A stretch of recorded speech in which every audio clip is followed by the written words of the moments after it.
दोस्तों आप सभी को मेरा नमस्कार। आप सब लोग दिल्ली पुलिस की तैयारी कर रहे हैं और दिल्ली पुलिस की तैयारी में आप बहुत ज्यादा कंफ्यूजन में रहते होंगे दो इंपॉर्टेंट पोस्ट को लेकर के। तो आज उसी के बारे में हम बात करने वाले हैं। क्या बात करने वाले हैं? तो हम बात करने वाले हैं दिल्ली पुलिस का जो HCM है, हेड कांस्टेबल मिनिस्ट्रियल पोस्ट के बारे में हम बात करने वाले हैं, है ना। और उसके साथ हम बात करने वाले हैं असिस्टेंट वायरलेस ऑपरेटर के बारे में। दिल्ली पुलिस से जुड़ी हुई हमारी क्लास यूट्यूब पे चल रही है। सुबह 8:30 बजे मैं खुद करंट अफेयर्स की क्लास लेता हूँ। उसके बाद रीजनिंग, मैथ्स और उसके बाद जनरल स्टडीज और जनरल साइंस की क्लासेस हमारी चलाई जा रही हैं। तो अगर आप नहीं देख रहे तो उसको देख लीजिएगा। वापस आते हैं अपने टॉपिक पे। तो हेड कांस्टेबल के बारे में बात कर रहे थे और असिस्टेंट वायरलेस ऑपरेटर के बारे में बात कर लेते हैं। हम ये समझेंगे इस वीडियो में कि इन दोनों में कॉमन चीजें क्या है और दोनों में डिफरेंस क्या है। और जाहिर सी बात है कि अगर आपको चूज करना होगा हेड कांस्टेबल में और जाहिर सी बात है कि असिस्टेंट वायरलेस ऑपरेटर में, तो आप किस चीज को चूज कीजिएगा, आपको बेहतर एक आइडिया मिल पाएगा। बात कर लेते हैं हेड कांस्टेबल को लेकर के। तो थोड़ा क्लरिकल टास्क होता है, टाइपिंग करना पड़ेगा, कंप्यूटर पर बैठ के डेटा एंट्री करना पड़ेगा। हाँ जी, फलाना का मोबाइल चोरी हो गया, अच्छा सर टाइप कर देते हैं। अच्छा ये वाला चीज करना है, ये अलग अलग बिल्स है, अलग अलग आपके जो भी प्रोसीजर्स है, उन तमाम चीज को टाइप करना, लिखा पढ़ी करना बेसिकली आपका यहाँ पे काम हो जाएगा, जो कि क्लरिकल जॉब है। क्लरिकल जॉब में जो भी आपको करना पड़ता है, ये तमाम चीजें, बही खाता मेंटेन करना, अलग अलग रिकॉर्ड्स को मेंटेन करना, ये आपका काम हो जाएगा। वहीं अगर हम बात करें AWO को लेकर के, तो जब हम 100 नंबर डायल करते हैं, मार हो गया है किसके साथ, तो फलनमा के साथ मार हो गया है, क्या करना है नहीं करना है, तो वहीं पे आपको देखिएगा। तो वायरलेस कम्युनिकेशन सिस्टम को ये मेंटेन करते हैं, एडवांस टेक्निकल ऑपरेशन, है ना। ये तमाम चीजें, इसमें साइबर सिक्योरिटी वाला बात नहीं है कि आपको बोल दिया जाएगा कि फलाना का फोन ट्रेस करो। यहाँ पे बेसिकली आप शिफ्ट वाइज 3 शिफ्ट में ये काम होता है। वायरलेस ऑपरेटर के बारे में बात करें तो 8-8 घंटे की 3 शिफ्ट होती है। 3 शिफ्ट में आपको काम करना होता है और उस काम के दरमियान जो भी आपको कॉल्स आते हैं, जैसे जो भी रिपोर्ट होता है, जो फर्स्ट रिपोर्ट है बेसिकली आपको ही करना पड़ेगा। फिर आप जैसे मान के चलिए मेरा एक बार फोन गुम हो गया था, तो मैंने 100 नंबर पर डायल किया, फिर सामने से कांस्टेबल ने फोन उठाया, फिर उन्होंने मुझे बताया, मेरे फोन पे जो SHO साहब होते हैं उनका नंबर आया, फिर मैंने उनसे कांटेक्ट किया, जो मेरा नजदीकी थाना है। ये तमाम चीजें ढूंढ को जो देने वाला काम है आपको यहाँ पे करना पड़ेगा। तो ये आपका काम हो जाता है AWO का। वहीं अगर आप बात करें तो SCM का, बेसिकली आपको ऑफिस में रह के खाता बही देखने का काम करना है, ध्यान रखना है इस चीज को। रिक्वायरमेंट देख लेते हैं। अगर आप हेड कांस्टेबल के बारे में बात कर रहे हैं तो भारतीय मूल के नागरिक आप होने ही चाहिए, है ना। आपकी आयु जो 18 से 25 वर्ष की होनी चाहिए और साथ ही साथ आप 12वां कम से कम पास होने चाहिए, 12th पास होने चाहिए with mandatory skills of computer literacy and proficiency. मतलब यह है कि 12th पास अगर आप हो चुके हैं, दिल्ली पुलिस में भर्ती होना चाहते हैं, है ना, और भारतीय मूल के नागरिक हैं आप, तो जाहिर सी बात है कि आप जो हेड कांस्टेबल है उस पोस्ट के लिए भर सकते हैं, आपको ये नौकरी मिल सकती है। उम्र देखिएगा 25 साल है, बट अलग अलग कैटेगरीज के लिए थोड़ा बहुत रिलैक्सेशन भी दिया गया है। OBC के लिए, ST/SC के लिए थोड़ा बहुत रिलैक्सेशन भी उनके एज ब्रैकेट के हिसाब से, उनके जो अलग अलग जो कैटेगरीज है उनके हिसाब से उनको यहाँ पे क्या दिया गया है, रिलैक्सेशन दिया गया है।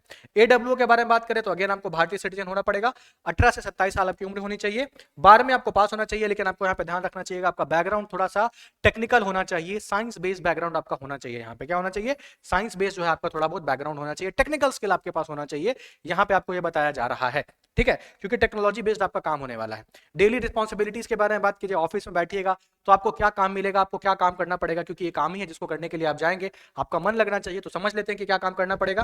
क्लर्कियल वर्क है, पहले भी मैंने आपको बता दिया, डेटा एंट्री हो गया, कंप्रेहेंसिव रिकॉर्ड कीपिंग, केसेस से रिलेटेड हुए अलग अलग केस, अलग अलग फाइल्स, इसका रिकॉर्ड कीपिंग वगैरह करना पड़ेगा। ऑफिस करस्पॉन्डेंस हो गया, पब्लिक्स जो विजिटर्स होते हैं उनका जो भी चीज होता है, जो भी मेंटेनेंस होता है, इन तमाम चीजों को आपको रखना पड़ेगा, है ना। कंप्यूटर बेस्ड डॉक्यूमेंटेशन पे आपको काम करना पड़ेगा। यहाँ पे अगर हम बात करें हेड कांस्टेबल मिनिस्ट्रियल पोस्ट के बारे में, अगर हम AWO के बारे में बात कर लेते हैं, वायरलेस ऑपरेटर के बारे में, तो कम्युनिकेशन सिस्टम जो होता है ना, कम्युनिकेशन सिस्टम पूरा का पूरा जो दिल्ली पुलिस को चला रही है उसको आपको मेंटेन करना पड़ेगा। टेली प्रिंटर इक्विपमेंट, इन तमाम चीजों को रखना पड़ेगा। जो भी इंपॉर्टेंट मैसेजेस होते हैं उसको भेजना, उसको रिसीव करना, ये आपका काम होगा। कम्युनिकेशन डिवाइस सही तरीके से काम कर रहा है नहीं कर रहा है, इन तमाम चीजों को भी देखने का काम आपको दिया जा सकता है। तो ये हो गया आपका वायरलेस ऑपरेटर वाला काम। तो ज्यादा डिफरेंस आप देखने को नहीं मिलेगा, दोनों आपका जो है एक तरीके से ऑफिस डेस्क जॉब ही, आपको डेस्क पर रह के काम करना है, फील्ड विजिट आपको नहीं करना है। यहाँ पे ये दोनों आपको समझ में आ रहा होगा। अब हम बात कर लेते हैं फिजिकल स्टैंडर्ड को लेकर के, कि जाहिर सी बात है आपकी नियुक्ति होगी तो कुछ फिजिकल स्टैंडर्ड्स है, कुछ तय मानक है, जब तक आप उसको फुलफिल नहीं कीजिएगा तो जाहिर सी बात है आपका क्या होने वाला है, यहाँ पे नियुक्ति नहीं होने वाली है। तो क्या होना चाहिए, सबसे पहले हाइट के बारे में बात कर लेते हैं।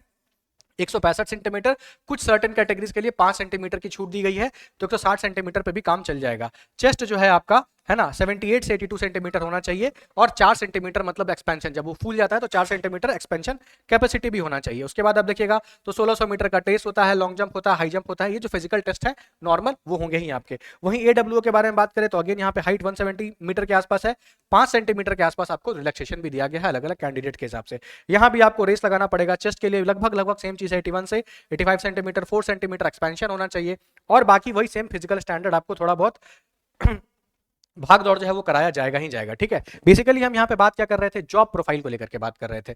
दोनों में रिटन एग्जामिनेशन होता है और फिजिकल टेस्ट होता है, हमको पता ही है। रिटन एग्जामिनेशन में बात कीजिएगा तो यहाँ science technology aptitude based test होगा आपका। एचसीएम में typing skill, clerical aptitude, general intelligence, computer knowledge, इन तमाम चीजों का टेस्ट होने वाला है। उसके बाद आपका फिजिकल टेस्ट होगा, तमाम चीजें हो जाएंगी। उसके बाद आपका होगा फाइनल वेरिफिकेशन, जहां पे आपके डॉक्यूमेंट्स वगैरह उसको वेरीफाई कर लिया जाएगा, आप ही वो पर्सन है जिसने एग्जाम दिया है या आपने मुन्ना भाई की तरह सेटिंग कर लिया था।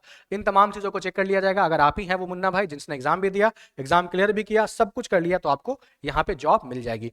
करियर ग्रोथ के बारे में बात करें तो वही दिल्ली पुलिस की जो स्ट्रक्चरल एडवांसमेंट है, सबसे बढ़िया बात दिल्ली पुलिस में है कि छोटा सा डिस्ट्रिक्ट है ना। अगर आप दिल्ली में रहना चाहते हैं तो आपके लिए बहुत अच्छा जॉब माना जाएगा।